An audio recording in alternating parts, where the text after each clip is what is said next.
As a little girl, I looked up to you. You're so smart. You probably even know that I lied to you when you asked me if I was exercising, responding with smiles and affirmations. You're smart, doctor, but you don't know my body.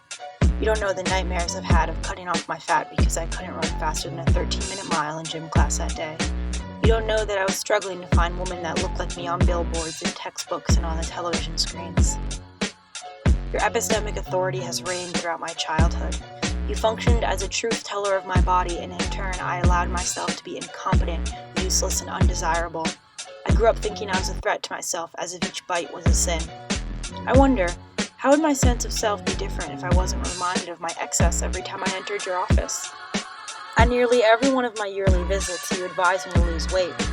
I bet you didn't think much of it when you showed my 7-year-old self my BMI. You even let me turn the BMI tool myself so I can see how obese I was. Would I have admired the thick curves of my body if not for your jurisdiction? Would I have celebrated the thighs that give me warmth, or my squishy stomach that gives me shape?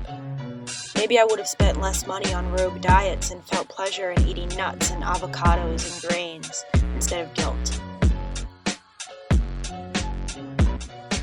I would have listened to my body, its rhythms, its buzzing, its histories, and its desires.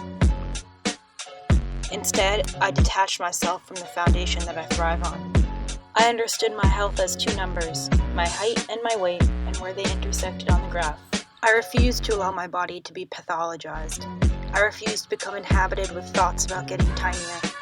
Doctor, I will not allow you to define my body. I am powerful, and I am complex, and I exist more than my height and my weight. My body is a piece of art, brilliant and fascinating. And most of all, doctor, my body is mine, and I get to make the decisions.